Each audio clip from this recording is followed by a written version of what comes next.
محترم حضرات، میرے بزرگوں اور دوستوں، دین کیا ہے؟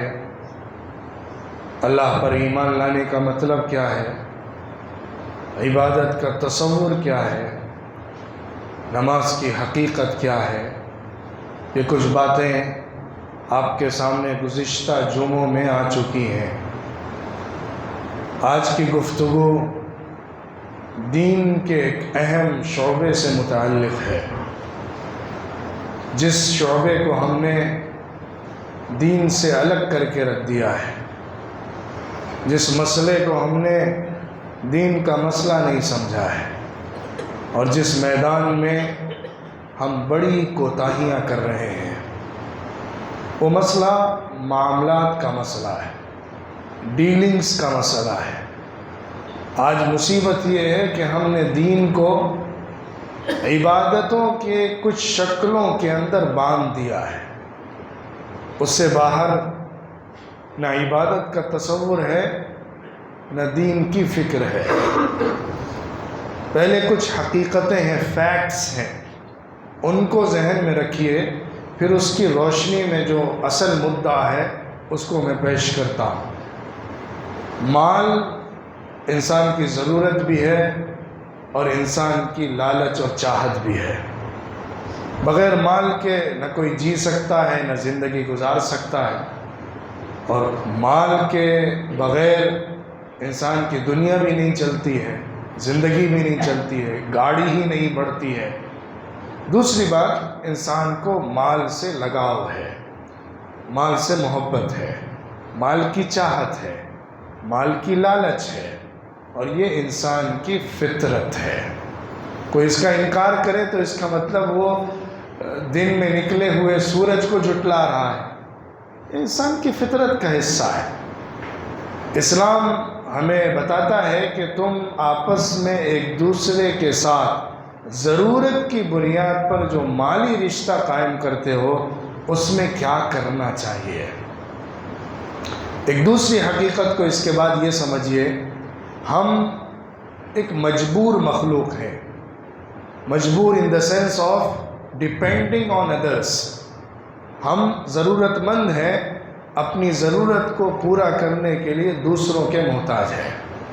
کوئی انسان دنیا میں ایسا ہے ہی نہیں جو یہ کہہ سکے میں سیلف ڈیپینڈنٹ ہوں، میں سیلف سسٹینر ہوں، میں خود اپنی زندگی اکیلے تنہا گزار سکتا ہوں۔ ناممکن ہے۔ ہر انسان اپنی ضرورت کو پورا کرنے کے لیے دوسرے انسان کا محتاج رہتا ہے، اس کی ضرورت اس کو پڑتی ہے۔ یہیں سے معاملات کی زندگی شروع ہوتی ہے۔ معاملہ کہتے ہیں دو یا دو سے زیادہ لوگ باہمی ضرورت کی بنیاد پر مالی رابطہ جو بناتے ہیں، وہ معاملہ ہوتا ہے۔ When two or more persons deal with each other for financial matters، اس کو کہتے ہیں معاملہ۔ یہ انسان کی ضرورت بھی ہے اور دنیا گزارنے کی بنیاد بھی ہے۔ اس فیلڈ کے اندر قرآن کی جو ڈائریکشنز ہیں، گائیڈنس ہے، حضور صلی اللہ علیہ وسلم کی ٹیچنگز ہیں، آج مسلمانوں نے اس کو پیٹھ کے پیچھے ڈال دیا ہے۔ ایک کڑوی ریالٹی ہے، ایک بالکل سچائی ہے، ایک تلخ حقیقت ہے، جس کو کہنے میں کوئی آر اور ڈر کی بات نہیں ہے کہ آج مسلمان ایک حد تک مسجد کا تو مسلمان ہے، لیکن بازار کا مسلمان نہیں ہے، دکان کا مسلمان نہیں ہے، معاملات کا مسلمان نہیں ہے، اور ایک حد تک معاشرت کا بھی مسلمان نہیں ہے، سوشل لائف کا بھی مسلمان نہیں ہے۔ معاملات سوشل لائف کے میٹرز کو بھی اپنے اندر لیتے ہیں، لیکن آج کی گفتگو میں ہم بات کرنا چاہتے ہیں فائنینشیل میٹرز سے ریلیٹڈ، جو مالی معاملات، مالی اور معاشی زندگی میں ایک دوسرے کے ساتھ رابطہ قائم ہوتا ہے، اس میں کیا کوتاہیاں ہم کر رہے ہیں اور کیسے دین سے دور ہو رہے ہیں۔ خوب یاد رکھیے، جس طرح مسجد میں نماز پڑھنا عبادت ہے، ویسے ہی دکان پر بیٹھ کر کاروبار کرنا بھی عبادت ہے۔ جیسے مسجد میں آ کر جماعت کے ساتھ مل جل کر ایک نماز قائم کرنا دین کا بیسک پلر ہے، ویسے ہی اپنے مال کو کیلکولیٹ کر کے غریبوں کے امپاورمنٹ کی فکر کرنا بھی برابر کی عبادت ہے۔ یہ دونوں ایک جیسی عبادتیں ہیں۔ حضرت ابوبکر صدیق رضی اللہ عنہ نے سخت ایکشن لیا تھا جب مسلمانوں نے نماز اور زکوٰۃ میں فرق کر دیا تھا۔ جنگ لڑی تھی کہ وہ قوم جو نماز میں اور زکوٰۃ میں فرق کرے گی، میں اس سے جنگ لڑوں گا۔ جیسے نماز کا فرض ہے، ویسے ہی زکوٰۃ کا بھی فرض ہے۔ آج معاملات کے اندر کوئی صفائی نہیں ہے، معاملات کی دنیا بڑی گندی ہے، ہماری تجارتیں بڑی کرپٹڈ ہیں اور بڑی آلودہ ہیں، اور اسلام کے خلاف جو چیزیں ہیں اس کو لیے ہوئے ہیں، حرام کاری سے جڑی ہوئی ہیں، اور ہم بڑے دیندار سمجھے جاتے ہیں کیونکہ ہم مسجد میں پہلی صف میں آ کے بیٹھتے ہیں۔ خدا کی قسم، ایسی دینداری منہ پر مار دی جاتی ہے۔ اللہ کے ہاں وہ دینداری نہیں ہے جب تک کہ دونوں فیلڈ کے اندر انسان مسلمان بن کے نہ سامنے آئے، جس کے معاملات بھی صاف ستھرے ہوں اور جس کی عبادات بھی اچھی ہوں۔ یقیناً جو نماز میں کوتاہی کرتا ہے اس کے ایمان میں شک ہو جاتا ہے، لیکن جو معاملات کی صفائی نہیں کرتا وہ نمازوں کے باوجود بھی مسلمان نہیں بنتا۔ اس حقیقت کو سمجھنا ہے۔ ہم نے کرائٹیریا آف ریلیجیسنس، کسی کی دینداری کا جو معیار ہے وہ اس کی نماز اور روزے پر باندھ دیا ہے۔ یہ اسلامک کانسیپٹ بالکل نہیں ہے، صحابہ کا کانسیپٹ بالکل نہیں ہے، مدینے کا کانسیپٹ بالکل نہیں ہے۔ مدینہ منورہ کے سماج کے اندر معاملات کی صفائی کو پریورٹی دی جاتی تھی، اس کی بنیاد پر کسی کے دین کو چیک کیا جاتا تھا۔ اس کی ایک مثال لیجیے، حضرت عمر بن الخطاب رضی اللہ عنہ نے اپنے کورٹ کے اندر ایک مسئلہ سنا۔ ایک شخص آیا اپنا کیس لے کر اور حضرت عمر رضی اللہ عنہ کے سامنے پیش کیا۔ حضرت عمر نے پوچھا ایک گواہ کو لے کر آؤ اپنے میٹر کے اوپر۔ وہ ایک گواہ کو لایا۔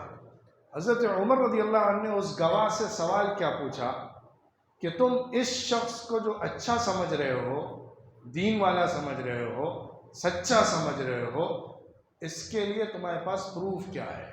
تم کیسے گواہی دے رہے ہو کہ یہ سچا ہے اور یہ اچھا ہے اور یہ نیک آدمی ہے؟ مجھے یہ بتاؤ، کیا تم نے کبھی اس کے ساتھ سفر کیا ہے؟ اس نے کہا نہیں، میں نے ان کے ساتھ سفر تو نہیں کیا ہے۔ تو کہا کیا تم نے اس کے پڑوس میں گھر بنا کر کچھ وقت گزارا ہے؟ کیا تم اس کے پڑوسی بن کے رہے ہو؟ اس نے کہا نہیں، میں ان کا پڑوسی نہیں ہوں۔ تیسرا سوال کیا، کیا تم نے اس کے ساتھ کچھ مالی معاملہ کیا ہے؟ کچھ فائنینشیل ریلیشن شپ تمہارے درمیان میں کبھی ہوئی ہے؟ اس نے کہا نہیں، ہم نے کوئی معاملہ بھی ایسا نہیں کیا ہے۔ تو انہوں نے کہا بھاگ جاؤ، تمہاری گواہی معتبر نہیں ہے اس کے حق میں، تم نے اس کے دین کو سمجھا ہی نہیں۔ تم نے اس کو مسجد میں پہلی صف میں دیکھا، نماز پڑھتے ہوئے دیکھا، روزہ رکھتے ہوئے دیکھا، داڑھی اور ٹوپی پہنے ہوئے دیکھا، تم اس کے دیندار ہونے کا ثبوت دے رہے ہو اپنی زبان سے، یہ کافی نہیں ہے۔ جب تک تم اس کو عملی زندگی میں، معاملات کی زندگی میں پرکھ کر نہ دیکھو، وہ اس کی دینداری کی گواہی غیر معتبر سمجھی جائے گی۔ اس حقیقت کو پہلے سمجھ لیجئے کہ ہماری معاملات کی زندگی، بازار کی زندگی، کاروبار کی زندگی، ڈیلنگز سے متعلق چیزیں اور ہمارے کانٹریکٹس اور ہمارے فائنینشیل ساری ایفرٹس جب تک اسلام کے دائرے کے اندر اور شریعت کے احکامات کے مطابق نہیں بنیں گے، اس وقت تک ہم دیندار نہیں ہو سکتے، گڈنس کو نہیں پا سکتے، اور کسی طور پہ اچھے دینی انسان بن کر سامنے نہیں آ سکتے۔ مسئلہ کیا ہو رہا ہے؟ سب سے بڑا مسئلہ جو پیش آ رہا ہے وہ صفائی ستھرائی کے نہ ہونے سے ہے۔ صفائی کا مطلب زمین کی صفائی نہیں، کاروبار کی صفائی، معاملات کی صفائی، میٹرز کی صفائی۔ ہمارے درمیان جو ڈیلنگز ہوتی ہیں انکلیئرڈ رہتی ہیں، بہت سارے معاملات، چھوٹے چھوٹے گھر سے جو معاملات شروع ہوتے ہیں، چھوٹی چھوٹی چیزوں کے کاروبار کے، بڑے معاملات تک ہم اس کے بارے میں اتنی صفائی ستھرائی کا اور اتنی کلیئرٹی کا خیال نہیں رکھتے جس کو شریعت نے پیش کیا ہے۔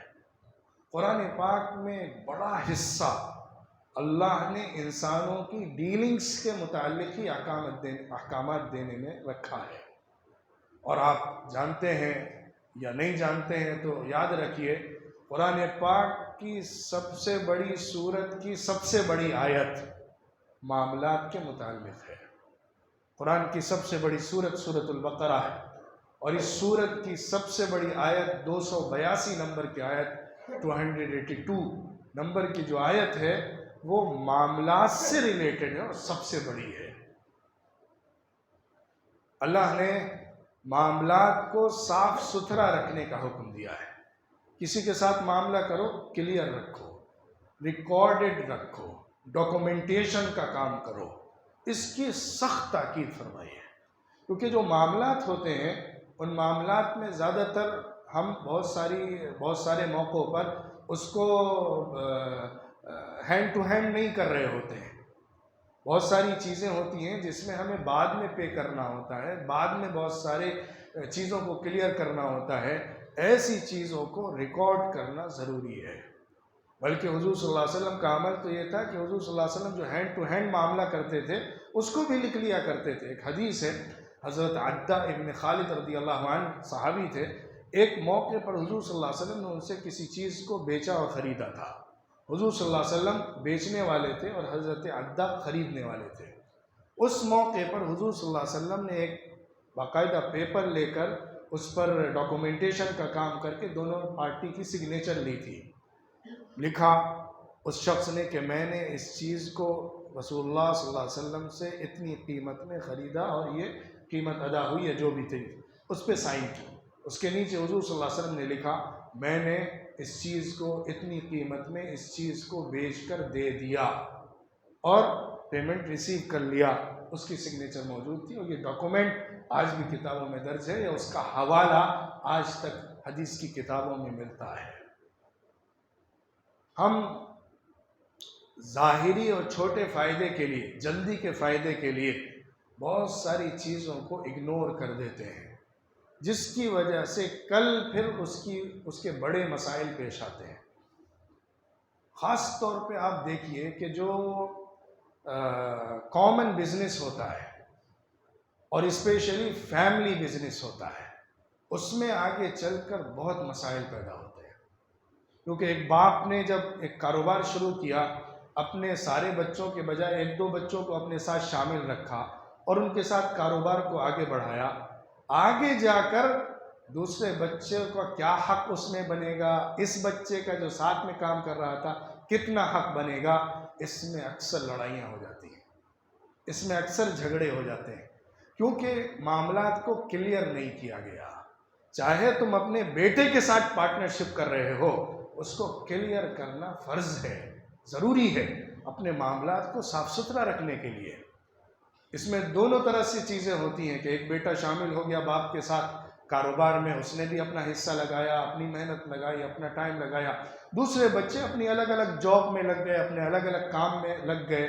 جب باپ کا انتقال ہوا اور اس مال کے تقسیم کا وقت آیا تو دو شکلیں ہو جاتی ہیں، یا تو اگر کلیئر ڈاکومنٹیشن کے ذریعے سے معاملات کو کلیئر نہیں کیا گیا ہے بیٹے اور باپ کی پراپرٹی یا پارٹنرشپ کے سلسلے میں، تو پھر کیا ہوتا ہے کہ یہ بچہ یا تو اپنا کلیم پورے بزنس کے اوپر کرنے لگتا ہے کہ مجھے پورا مال چاہیے، میں نے اس کو کھڑا کیا ہے، میں نے محنت کی ہے، ابا تو صرف آ کر صرف بیٹھتے تھے، دیکھتے تھے، اور میں جیسا چلاتا تھا ویسا چلاتے تھے، اور میں ہی اس کو پورا رن کر رہا تھا، میری ہی محنت لگی ہے، میں نے ہی پھر کما کے اس میں انویسٹ کیا ہے۔ اب اس کی ڈیمانڈ کیا ہوتی ہے کہ پورا اس کو مل جائے۔ دوسرے بچوں کی نظر کیا ہوتی ہے کہ یہ پورا کا پورا بزنس اور پراپرٹی ہمارے درمیان برابر سے تقسیم ہو، کیونکہ میراث برابر سے تقسیم ہوتی ہے۔ تو کیونکہ ڈاکومنٹیشن نہیں ہوا تو اس وجہ سے یا تو اس لڑکے کا کلیم رہے گا کہ پورا بزنس اس کو ملے، یا اس کے جو کچھ پراپرٹی ایسٹس ہیں وہ سب اس کے ہاتھ میں آئے، دوسری طرف دوسرے بچوں کا خیال رہے گا کہ پورا کا پورا برابر سے ہمارے درمیان تقسیم ہو. اس کی محنت ایک ہیلپ کے طور پر باپ کے ساتھ رہی ہے، ہم اس کو اس میں شراکت یا پارٹنرشپ نہیں مانتے ہیں. دونوں طرف سے پرابلم آتی ہے، اور اس میں اکثر اگر صحیح پراپر طریقے پر باپ نے کلیئر نہیں کیا ہے اپنے بچوں کے سامنے کہ اس کا کتنا حق ہے اور کون سا میرا حصہ ہے، کتنا پرسنٹ میرا شیئر ہے اور کتنا پرسنٹ میرا بچے کا شیئر ہے، تو بعد میں چاہے وہ کچھ ایڈجسٹمنٹ کر کے تقسیم کر لیں، دلوں میں کدورت رہ جاتی ہے، کچھ نہ کچھ نفرت آپس میں بچی رہ جاتی ہے. اس کے لیے ضروری ہے کہ ہم اپنے معاملات کو صاف ستھرا کریں. زیادہ تر معاشرے میں جھگڑے جو ہوتے ہیں، لڑائیاں جو ہوتی ہیں، وہ فائنینشیل میٹرز کے اندر ہوتی ہیں. سماجی مسائل بھی ایک رول ادا کرتے ہیں، خاص طور پہ میریٹل لائفز، جو خاندانی زندگی ہوتی ہے، شادی شدہ زندگی ہوتی ہے، ان کے درمیان آپس میں بہت سارے مسائل اور معاملات آتے ہیں. لیکن عام طور پر جو ڈسپیوٹس ہوتے ہیں، وہ ڈسپیوٹس اپنے معاملات اور ڈیلنگز کو انکلیئرڈ رکھنے کی وجہ سے یا ڈاکومنٹیشن نہ کرنے کی وجہ سے ہوتے ہیں.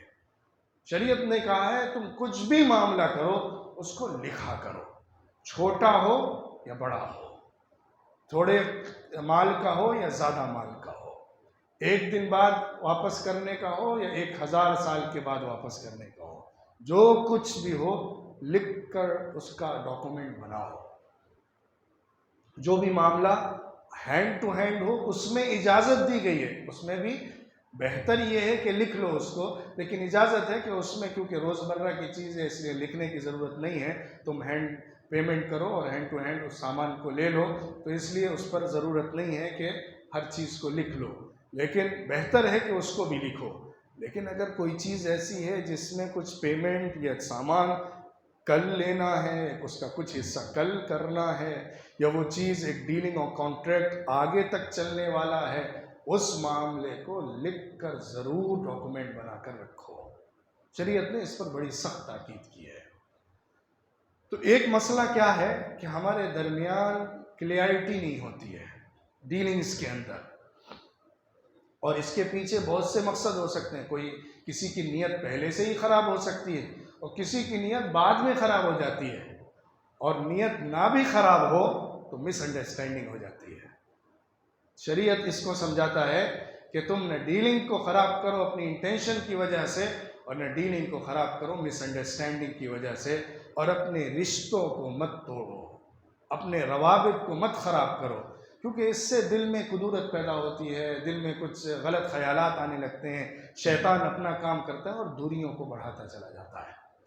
تو ہم اپنے معاملات کو صاف ستھرا رکھیں، بالکل کلیئر رکھیں، اور صحیح طریقے پر ڈیل کریں جو اسلام نے ہم کو بتایا ہے. دوسرا ایک میٹر یا دوسرا ایک مسئلہ میراث سے متعلق خاص طور پر ہے. میراث کے درمیان اکثر ایسا ہوتا ہے کہ انتقال کے بہت بعد تک اس کو ڈیلے کیا جاتا ہے، جس کے نتیجے میں وہ میٹر نیو جنریشن اور اس کے بعد کی جنریشن تک چلا جاتا ہے.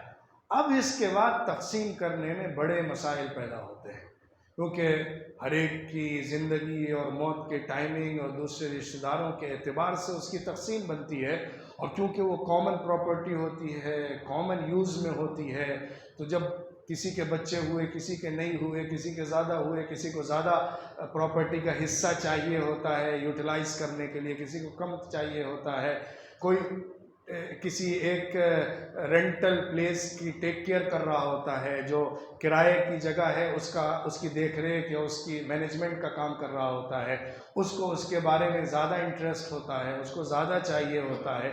یہ سب چیزیں جتنا زیادہ آگے بڑھتی جائیں گی اتنا کمپلیکیٹڈ ہوتی چلی جائیں گی. اس لیے اس کے اندر جلد از جلد اسٹیپ لے کر صحیح شریعت کی روح سے جو تقسیم ہوتی ہے وہ کر دینی چاہیے. اس کے علاوہ جو ہمارے کانٹریکٹس ہوتے ہیں، جو ہمارے بزنس کانٹریکٹ ہوتے ہیں، بزنس ڈیلنگز ہوتی ہیں، جب ہم ایک پارٹی دوسرے پارٹی کے ساتھ کچھ معاملہ کرتی ہے تو اس میں بہت ڈیپٹس ہوتے ہیں، بہت سارے قرض رکھے جاتے ہیں. ظاہر ہے پورا پیمنٹ ایک ساتھ نہیں ہوتا ہے، ٹائم کے بعد ہوتا ہے.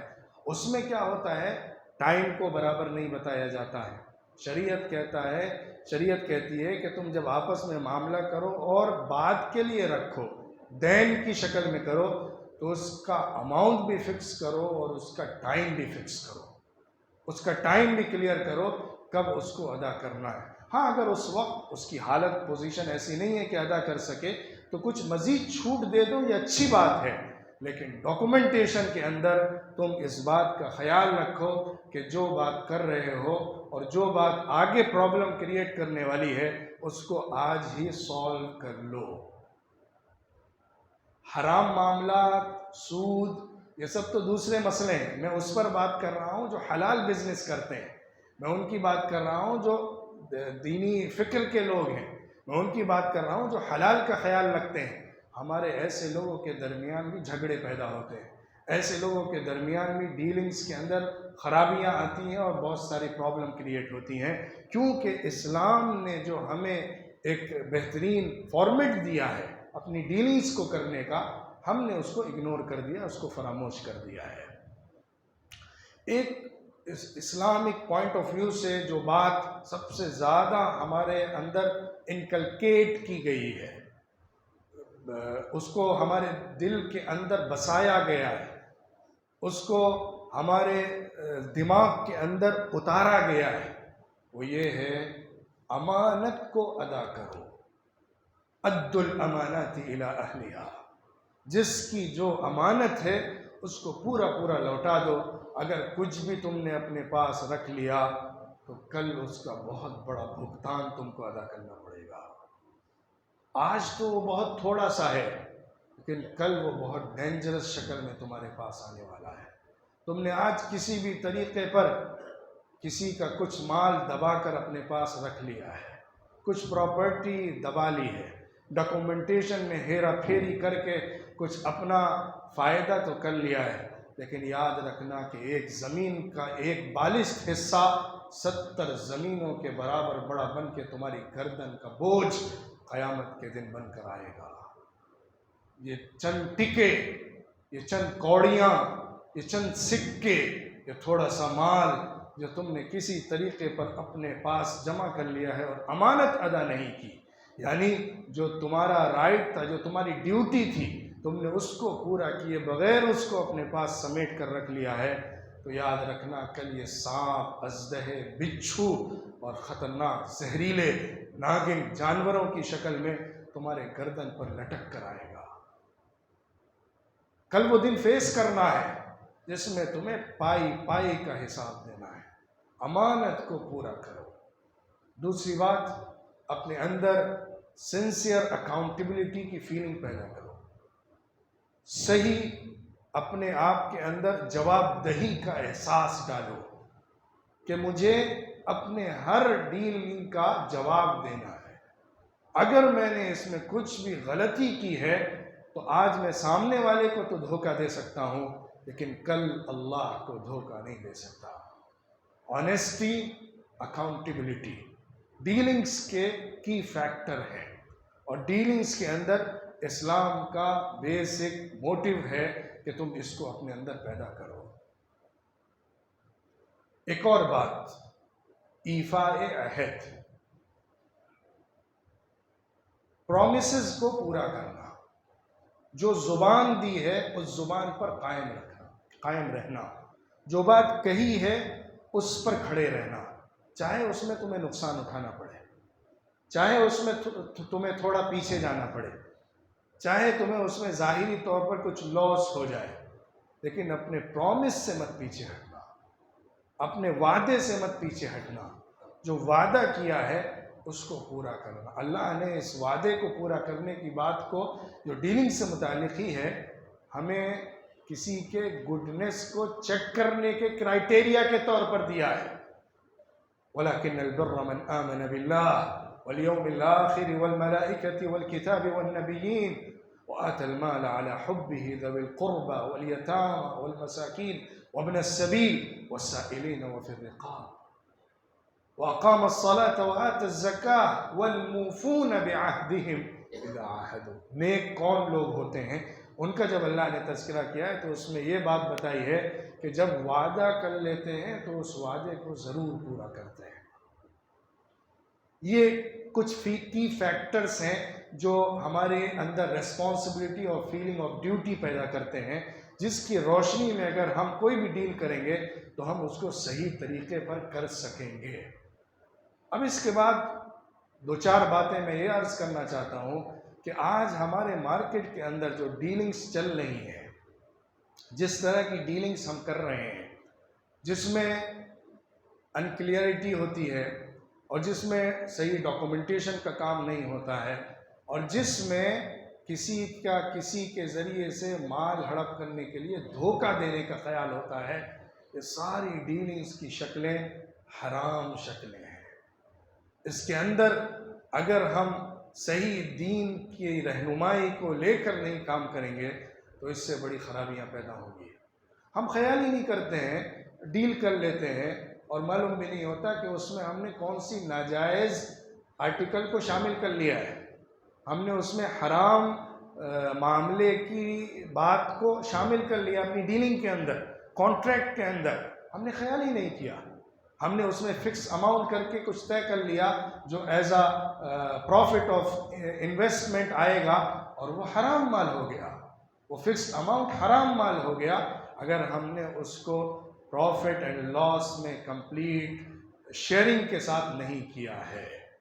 اور ایسے کتنے کانٹریکٹ ہیں جو آج چل رہے ہیں، ہر جو ملٹی نیشنل کمپنی ہوتی ہے اور آج تو چھوٹی موٹی کمپنیاں بھی جو انویسٹمنٹ لیتی ہیں، اس پورا انویسٹمنٹ کا سسٹم صرف لڑائی جھگڑے اور دھوکہ دھڑی اور ایک دوسرے کو نقصان پہنچانے کے اوپر ہی چل رہا ہے۔ اکثر، سب کی بات نہیں کرتا لیکن اکثر ایسا ہی نظام آج قائم ہے، کیونکہ اس میں لینے والے کی نیت بھی یہ ہوتی ہے کہ مجھے اس سے میکسیمم فائدہ اٹھانا ہے اور منیمم پروفٹ دینا ہے۔ لگانے والے کا خیال بھی یہ ہوتا ہے کہ مجھے اس میں کچھ محنت کرنا نہیں ہے، لیکن مجھے کسی نہ کسی طریقے پر دوسروں کا پروفٹ ملے نہ ملے، مجھے زیادہ پروفٹ کسی طریقے پر اپنے انفلوئنس سے حاصل کر لینا ہے۔ یہ جو سوچ ہے، یہ سوچ ہی آپس میں ڈیلنگ کو خراب کر رہی ہے، اور اس کی بنیاد پر جو کانٹریکٹ ہو رہا ہے وہ کانٹریکٹ ہی غلط ہو رہا ہے۔ اسی طرح جو ہمارے بازاروں کے اندر، کاروبار کے اندر ایک دوسرے کے ساتھ معاملات کیے جاتے ہیں، اس میں جو جھوٹ بولا جاتا ہے، اس میں جس طرح سے دوسروں کو غلط بات بتا کر سامان بیچا جاتا ہے، وہ اپنے آپ میں ایک کبیرہ گناہ ہے، ایک بڑا گناہ ہے، اور یہ بہت عام بات ہے۔ اس کو آرٹ سمجھا جاتا ہے، اس کو بزنس کا آرٹ سمجھا جاتا ہے، اچھے اور کامیاب بزنس کی شرط اور کنڈیشن سمجھا جاتا ہے کہ تم کیسے اس کے مائنڈ کو مینپولیٹ کر سکتے ہو، تم کیسے اس کے ذہن کے اندر اپنے پروڈکٹ کی اچھائیوں کو ہی نہیں، برائیوں کو اچھا بنا کر دے سکتے ہو۔ دیکھیے، ایک اچھے طریقے پر اپنے پروڈکٹ کو پیش کرنا اور اچھے طریقے پر اس کو بتا کر بیچ دینا، یہ ایک ہنر ہے اور ایک اچھا ہنر ہے، لیکن غلط کو صحیح، دن کو رات، رات کو دن بتانا، یہ جھوٹ جو ہوتا ہے وہ گناہ ہے، اور معاملات کے اندر وہ خرابی کی بات ہے۔ تو ہمیں اپنے معاملات کی صفائی کی فکر کرنی چاہیے، ایک ایک پائی کا حساب رکھنا چاہیے، جو ڈیبٹس ہیں ان کی فکر کرنی چاہیے۔ حضور صلی اللہ علیہ وسلم نے جو قرض لے کر مرا ہے اس کی نماز پڑھنے سے انکار کر دیا، نماز جنازہ پڑھنے سے انکار کر دیا، حالانکہ اس نے صرف قرض لیا تھا، کوئی سود نہیں لیا تھا، لیکن حضور صلی اللہ علیہ وسلم نے کہا جب تک قرض نہیں ادا ہو جاتا اس وقت تک اللہ کی مغفرت رکی رہتی ہے۔